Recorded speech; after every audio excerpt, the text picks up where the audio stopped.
আমার আশাটা বললে একটু ছোটবেলায় যেতে হবে।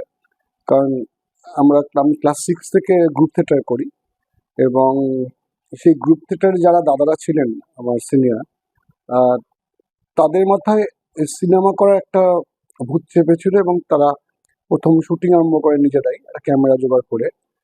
তো সেটা দেখেছিলাম। তো তারপর আমার স্কুল গণ্ডি শেষ হয়। শেষ হয়ে আমি চলে যাই আর্ট কলেজে। তো আর্ট কলেজেও তখন ওই নাটক করছি আমি। আমাদের গ্রুপের কলেজের মধ্যে সব বন্ধুদের নিয়ে নাটক করা। তো এই নাটক, স্ক্রিপ্ট, ডিরেকশন এটা ছিল। কিন্তু তার সঙ্গে যে আর্ট ডিরেকশন বা আর্ট ডিরেক্টর হব এই ভাবনাটা মাথার মধ্যে তখন ছিল না একদম।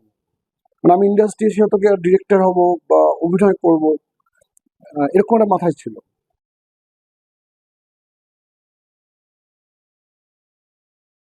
আর্ট কলেজ শেষ হয়, আমরা বেশ কয়েকজন বন্ধু মিলে দীঘাতে বেড়াতে যাই। তো সেখানে গিয়ে হঠাৎ করে ওই সেই আমার নাটকের গ্রুপে দাদার সঙ্গে দেখা। তিনি তখন renowned sound designer, Atanu Hazra.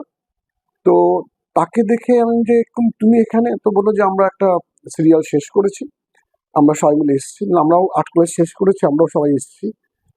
তো দেশলাই চাইতে এসেছিল। রাইট, মজা হচ্ছে দেশলাই চাইতে আসাতে, দেশলাইটা হচ্ছে কি আমাদের কি পয়েন্ট আমার জীবনে।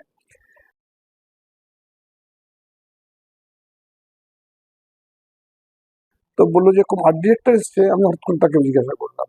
বললো হ্যাঁ, আলাপ করাবে। তো আলাপ করালেন। তো উনি বললেন যে উনি আমাদেরই কলেজের এক স্টুডেন্ট এবং মানে ফার্স্ট ক্লাস ফার্স্ট হওয়া স্টুডেন্ট গৌতম বোস, স্বনামধন্য তখন আর কি, মানে সেই সময়। এটা বলছি 95-96 এর কথা বলছি, এরকম। হ্যাঁ, 96, কারণ আমি কলেজ থেকে পাস করলাম 96। হ্যাঁ, তারপরে গেছিলাম। তো উনি বলেন চলে এসো। আমি যাবো, বলে হ্যাঁ তুমি চলে এসো দেখা করতে। তো তারপর না আমার কি মনে হলো যে ওরকম একটা স্বনামধন্য লোকের কাছে যাবো, লোকটা যদি ভুলে যায়, না চিনতে পারে। তো আমি যাইনি।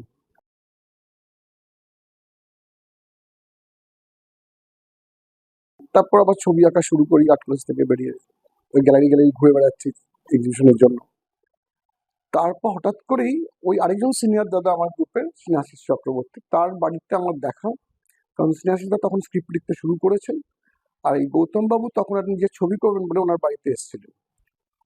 তো আমাকে দেখে বলো, তুমি আমায় বলেছিলে আসবে, এলে না তো। আর না, আমি ঠিক সাহস পাইনি যাওয়ার। বললাম যে আজকে যেতে পারি। বললাম হ্যাঁ, আজকে চলে এসো।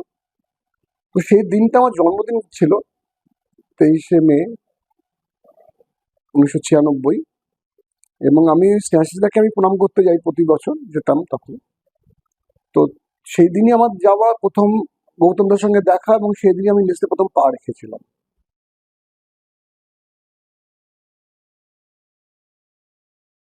আমার কাছে যে আমি অডিশন করতে এলাম কেন, বা আমি তো অডিশন আগে দেখিনি, মানে অডিশন যে একটা ভাস্ট জায়গা সিনেমার। তো উনি আমাকে ওনার একটা সেটে নিয়ে গেলেন।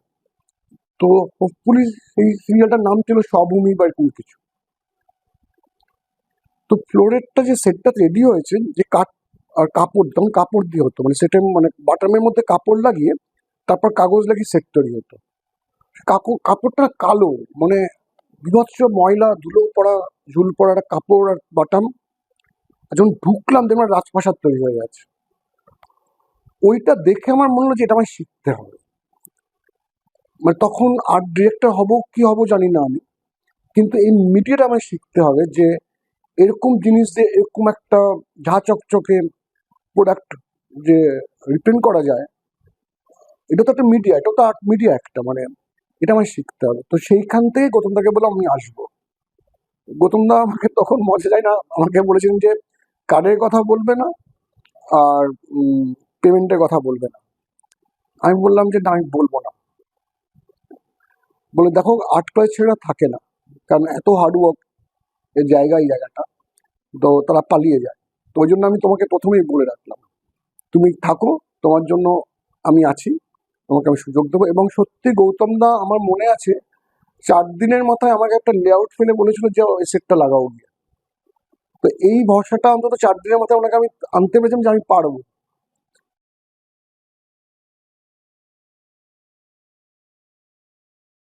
সেখান থেকে আমার শুরু। আজ প্রায় 30 বছর হয়ে গেল, হতে যাচ্ছে আর কি। নেক্সট মে মাসে আমার 30 বছর কমপ্লিট হবে ইন্ডাস্ট্রিতে। মানে এটা আমার খুব ভালো লাগছে যে আমি অন্তত 30 বছর টানা চলতে পারলাম আর কি। কারণ আহ, আমি যখন ইন্ডাস্ট্রি ঢুকেছিলাম তখন কেউ বলতো 25 বছর 20 বছর ইন্ডাস্ট্রি আছি, আমি হাঁ করে তাদের তাকাতাম আর কি। মানে তার কাছে কত ইতিহাস, কত গল্প। তো আজকে আমার জন্য অনেক গল্প জমে গেছে।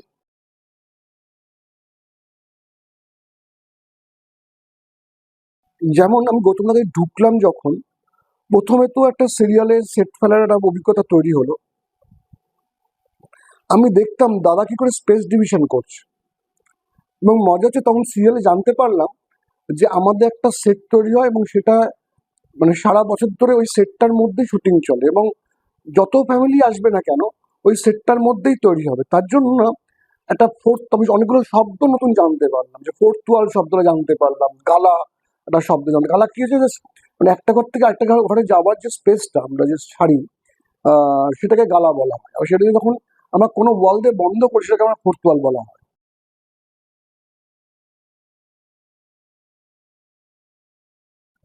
তো এই শব্দগুলো আমার অজানা ছিল আর কি। তো এগুলো কেন করছি জিজ্ঞাসা করতাম আর কি। এবং তাই দেখতাম যে হয়তো কি আমাদের একটা স্টুডিও ফ্লোরের মধ্যে একটা ড্রয়িং রুম, লিভিং রুম হোক বা ড্রয়িং রুম হোক বা কিচেন, এবং তারপর বেডরুম গুলো, এবং তার ক্যারেক্টার ওয়াইজ বেডরুম চেঞ্জেস, তাদের মানে অর্থনৈতিক অবস্থা ওয়াইজ যে কি হবে, তার লুক কি হবে, ওয়াল কালার কি হবে, তার পর্দা কি হবে। এইভাবে দাদার কাছে প্রথম শিখতে শুরু করি আর কি। এর মধ্যে দাদা প্রথম একটা বড় ছবি, মানে তখন ছবি শুরু করেছেন। তো আমি পেলাম যে মনের মানুষ, মানে প্রসেনজিৎ চ্যাটার্জি এবং ঋতুপর্ণা সেনগুপ্তের মনের মানুষ। তো সেই ছবিটা আমি একদম জুনিয়র অ্যাসিস্ট্যান্ট হিসেবেই ছিলাম আর কি। তো আমি বড় বড় সেটগুলোতে আমি ছিলাম না, আমি ছোটখাটো সেটের মধ্যে ঢুকতে আরম্ভ করলাম। তো তখন আমি আবার জানতে পারলাম যে এইটা ওয়ান টাইম, মানে আজকের গল্পে এইটাই সেট লাগানো, আজকেই শেষ। কিন্তু তার মধ্যে ভীষণ রিয়েলিস্টিক হতে হবে, যেন দেখে না মনে হয় এটা সেট লাগানো হচ্ছে। তার জন্য কি কি হওয়া দরকার, তো দাদা বলতে তুই জাস্ট নানুর বাজারটা ঘুরে আয়, দেখে আয়, তাহলে বাজারটা ফেলতে পারবি। সত্যি তার বাজার দেখেছি আমি, বাজারের ছবি এঁকেছি হয়তো গিয়ে, কিন্তু এই সেট ফেলার জন্য আরো যেন ডিটেলিং গুলো দরকার পড়ে, আরো যেন ডিটেলিং গুলো মিস না যায়, ওইটা আমার খুব কাজে দিয়েছিল আর কি। যে একটা রিয়েলিটির সঙ্গে ছবি যে রিয়েলিটিটা তৈরি করতে হয়, সেখানে একটু ডিটেলিংটা যেমন দরকার, নাহলে ভীষণভাবে সেট সেট লাগে আর কি। কারণ আমাদের অনেক রকমই অসুবিধা প্রতিবন্ধকতার মধ্যে আমরা কাজ করি। বাজেট একটা শব্দ আছে আমাদের, বাজেট, বাজেট নেই এই শব্দটা আমরা প্রথম দিন থেকেই শুনে এসেছি। তো বাজেট নেই শব্দটার মধ্যে একটা দেখে না বোঝা না যায় যে বাজেট নেই। তো সেটাই হচ্ছে আমাদের কাজ, যাতে দেখে না বোঝা যায় বাজেট নেই।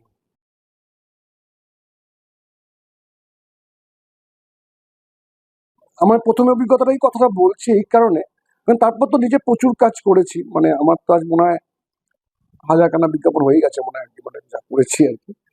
তো আহ, আমার যেরকম প্রথম বিজ্ঞাপন হলো এভারেডি, এভারেডি ব্যাটারির বিজ্ঞাপন এলো। আমি তখন দেখলাম কি সূক্ষ্ম বিষয় নিয়ে প্রায় আধ ঘন্টা 1 ঘন্টা ধরে মিটিং চলছে, আলোচনা চলছে আর কি। সেটা কস্টিউম হতে পারে, কস্টিউম কালার হতে পারে, বা সেটের কোনো কালার হতে পারে। আমি অবাক হয়ে গেছিলাম যে বিজ্ঞাপনটা কোন জায়গায়, একটা 10 সেকেন্ডস কি 30 সেকেন্ডসের বিজ্ঞাপন হচ্ছে, তখন 4 দিন ধরে শুটিং হতো। মানে তখন বলা হতো যে 4 সেকেন্ডস, মানে 4টে শট সারাদিনের, ঠিক আছে, এর থেকে বেশি নয়। হ্যাঁ, এবং তার জন্য যত পরিমাণ নিখুঁত হওয়া যায় আর কি, নিখুঁত হওয়া যায়। মানে আমরা এখন তো ভাবি, এখন যেভাবে চলে আর কি, মানে আমি এখন এর কথা বলে লাভ নেই। মানে সেটা দেখা যাবে কিনা আমি জানি না, সেখানে লাইট আদৌ পড়ছে কিনা আমি জানি না, কিন্তু ওই কোনাটাও কিন্তু 100% ফিনিশ হতে হবে, তবেই শ্যুটটা হবে, নাহলে হবে না। তো এটা একটা অদ্ভুত অভিজ্ঞতা হয়েছিল। তখন রোজগারের জায়গা ছিল হচ্ছে টিউশনি, মানে আমি ছবি আঁকা শিখিয়ে আর আমার ছবি আঁকা বিক্রি করে আমি চলতো আমার আর কি। তো আমার বাড়ির সেই অবস্থা ছিল না যে আমাকে আমার চলার মতো সাপোর্টটা দিতে পারবে। তো আমি এটা ভাবে আমি রোজগার করতাম, কিন্তু আমি ওই 1 সপ্তাহের মধ্যে বুঝে গেলাম যে আমাকে সবকিছু ছেড়ে দিতে হবে এটার মধ্যে, ফুল, একদম মানে ফুললি ডুব দিতে হবে আর কি। কারণ ওই পা ডুবিয়ে কি কোমর ডুবিয়ে এই কাজটা হবে না। হ্যাঁ, তো তার জন্য এই যখন এই এক একটা মিডিয়া আসতে আরম্ভ করলো, যেমন সিরিয়াল, তারপর ছবি, তারপর একটা ফ্যাশন শোর একটা কাজ করলাম, দাদা আমাকে বললো তুই কর, তুই ডিজাইন কর। আমি ড্রয়িং করবো, দাদা এরকম হতে পারে, লিভাইস কোম্পানির তখন প্রথম র্যাম্প শো হবে আর কি, প্রথম আমি র্যাম্প শো দেখবো আর কি, বানাবো, তার কি হয় তাও জানি না। তো দাদা আমাকে গাইড করলেন, এবং ওই লিভাইস কোম্পানির ফার্স্ট লঞ্চিং শো আমার ডিজাইন করে করেছিলাম দাদার ব্যানারে, এটা আমার কাছে বড় একটা পাওয়া। তারপর বিজ্ঞাপন, মানে ওরিয়েন্ট ফ্যানের একটা বিজ্ঞাপন ছিল আর কি, আপনার মনেও আছে মনে হয়, যে খরাজা ছিল এরকম একটা ফ্রেমের মধ্যে, বলবে তারপর খরাজা মানে পেন্টিং থেকে অরিজিনাল হয়ে যাবে আর কি। হ্যাঁ, তো এই কাজগুলো তখন করছি আমরা আর কি, হ্যাঁ কিভাবে হবে না হবে। তো মানে ওটাই বলছিলাম যে যে ওয়ালটার মধ্যে খরচটা দাঁড়িয়ে আছে, সেই ওয়ালটার ফিনিশিংটা আমাকে সেই লেভেলে নিতে হবে যেখানে একটা খুঁত যেন না দেখে মনে হয় যে পেন্টিং আর অরিজিনালটা যখন আসবে যেন কোনো প্রবলেম না লাগে আর কি।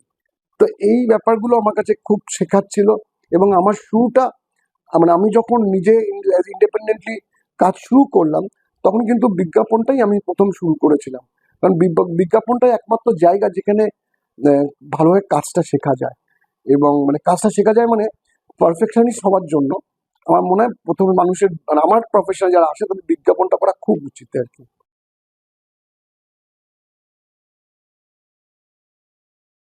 আমরা যে কাজটা করি, আহ, আমাদের পরিবার যদি আমাদের সাথ না দিত, আমরা সত্যি এই কাজটা করতে পারতাম না। কারণ আমাদের কল টাইম থাকে কিন্তু কোনো প্যাক আপ টাইম থাকে না। আর আমার যে পরিবারে অনেক দাদারা, তারা সবাই সরকারি চাকরি ছিলেন, এবং বৌদিরাও তাই, এবং বাবা মাও ওরকমই একটা মানুষ ছিলেন, কিন্তু আমি ওটাই ডিফারেন্ট ছিলাম আমার পরিবারের থেকে। তো আমার মাস্টার ডিগ্রি করতে যাওয়ার কথা ছিল 8 ক্লাস পাস আউট হওয়ার পর বড়দাতে। তো বাবা না সন্ধ্যেবেলায় হাঁটতেন বারান্দায়। তো আমি বললাম বাবা আমি মাস্টার করবো না, মাস্টার ডিগ্রি করবো না। বাবা বলছে কেন? আমি ফিল্ম ইন্ডাস্ট্রিতে কাজ করবো। কি কাজ করবে? আমি যে আর্ট ডিরেকশনে কাজ করবো। তো বাবা বলছে যে দেখো আমি এটা বুঝি না, এটা কি হয় আমি জানি না, তো তোমার যদি মনে হয় তুমি এখানে সাকসেস হবে তাহলে করো, কারণ আমি আর তোমাকে কোনোভাবে গাইড করতে পারবো না এটা নিয়ে। তো বাবার এটুকুই যথেষ্ট ছিল।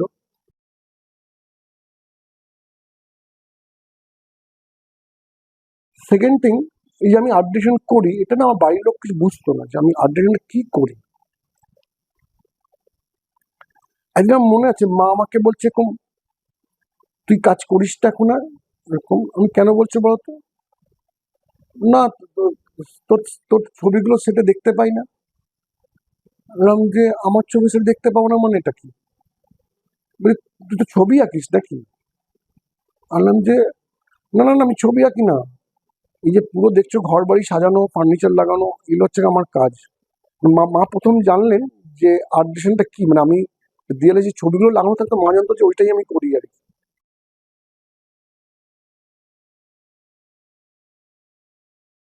প্রথম তো একটা স্ক্রিপ্ট রিডিং সেশন চলে আমাদের। তো গল্পটা পড়তে পড়তেই মানে শুনতে শুনতে বা পড়তে পড়তে যেটাই বা হোক না কেন, যেভাবেই হোক না কেন, তো মাথার মধ্যে না ওই ছবিগুলো বুনতে বুনতে যাওয়া হয়, মানে কোন সময়টাকে ডিরেক্টর ধরতে চাইছে বা গল্পের মধ্যে ধরতে চাইছে। এইটা আজকে এখন যেটা হয়ে গেছে, প্রোডাকশন ডিজাইনিং ব্যাপারটা খুব স্ট্রং হয়ে গেছে, এটা আমাদের হয়তো গিয়ে 10 বছর আগে ছিল না। মানে প্রোডাকশন ডিজাইনিং শব্দটা আমরা পরিচিত ছিলাম না। আমি যে তখন হয়তো কি হলিউড করতে গিয়ে প্রোডাকশন ডিজাইনিং শব্দটার সঙ্গে বা প্রোডাকশন ডিজাইনিং কি করে হয় সেটার সঙ্গে আমি যুক্ত ছিলাম।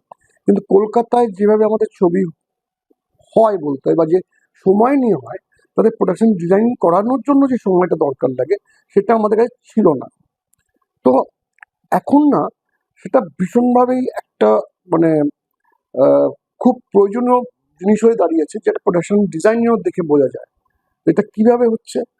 একটা হচ্ছে গিয়ে মানে যেটা তুমি বললে যে স্ক্রিপ্টটা পড়ার পর আমি কি করছি, প্রথম স্ক্রিপ্টটা পড়ার পর আমার রিসার্চ পার্ট শুরু হচ্ছে, যেখানে আমি যদি দেখো কন্টেম্পারি হয় তখন একটা রিসার্চ থাকে, আর যদি টাইম পিরিয়ড নিয়ে কাজ হয় তখন একটা রিসার্চ থাকে।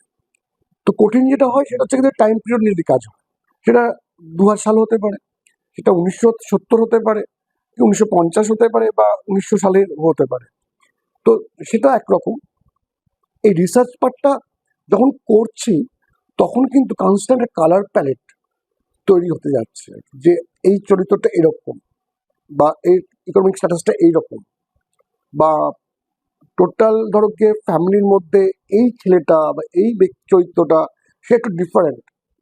তো এই যে যখন গল্পে পাচ্ছি তখনই কিন্তু আমাদের মাথার মধ্যে যে আমরা কি করব সেটা কিন্তু মাথার মধ্যে খেলতে আরম্ভ করছে।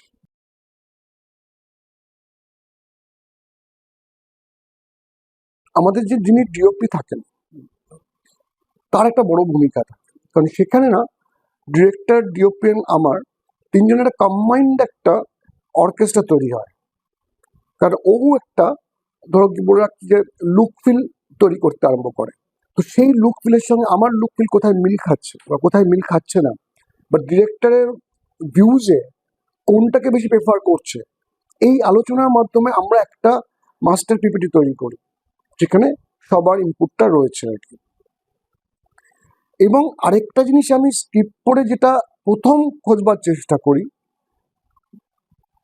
যে জিনিসটা আমি প্রথম শুনলাম বা আমাকে প্রথম ভাবতে বলা হচ্ছে, যেটার সঙ্গে আমি আমার এই বয়সে এসে বা এতদিন কাজ করার অভিজ্ঞতাতে এসে কখনো করিনি, তো সেইগুলোকে নিয়ে আমি আগে বেশি ভাবার চেষ্টা করি। কারণ ওটাকে আমাকে কিন্তু ওই মেকানিজম হোক, সেটা বা কনসেপ্ট কনস্ট্রাকশন হোক বা সেট ড্রেসিং হোক, তো সেটার উপর আমি অনেকটা বেশি, হয় না যে যে সাবজেক্টে আমি একটু উইক আছি, তো সেই সাবজেক্টটা বেশি পড়তে বলতো আর কি ছোটবেলার টিচাররা। তো আমি সেটাকেই চেষ্টা করি যে ওটার উপর আগে জোর দাও, তারপর বাকিগুলো, কারণ বাকিগুলো সম্বন্ধে আমি জানি। একটা থানা কিরকম হয় হয়তো আমি জানি, কি একটা কোর্ট কিরকম হয়তো আমি জানি, কিন্তু জেলটা কিরকম হবে এখানে, এই জেলটা তো মফস্বলের একটা জেল হয়তো গিয়ে 1960s বা 30s, তো তার চেহারা কিরকম হওয়া উচিত, তো সেটাকে নিয়ে আমি বেশি পড়াশোনা করবার চেষ্টা করি আর কি। তো এরকম আমার আমার আমার আমার চলাটা হচ্ছে এইভাবে হয় আর কি। প্রথমেই একটা PPT presentation, look feel presentation করি আমি। তারপর যেটা করি সেটা হচ্ছে গিয়ে লোকেশন ভিজিট হয়, আমাদের লোকেশন দেখা, হান্টিং হয়। তো সেই লোকেশন রেকিটা হওয়ার পর আমরা ফাইনাল একটা লোকেশন পিপিটি তৈরি করি, এবং তারপর আমার ডিজাইনিং সেকশন রয়েছে। আমি কি করি, আমার যে লুক ফিলটা ওই লোকেশনটার উপর কিভাবে আমি তৈরি করব, সেটা ফটোশপের মাধ্যমে ওটার মধ্যে আমি প্রেজেন্টেশনটা করবার চেষ্টা করি আর কি। তাতে কি হচ্ছে, ডিওপি জানতে পারছে সে কি পাবে, ডিরেক্টর জানতে পারছে সে কি পাবে, সে কি দেখবে। তো এটা আমার মনে হয় অনেকটা সহজ হয়ে যায়, মানে শুটিং এ গিয়ে না না এটা হলে ভালো হতো, ওটা কেন হলো, এই প্রশ্নগুলো সম্মুখীন হতে হয় না, এটা আমার মনে হয়।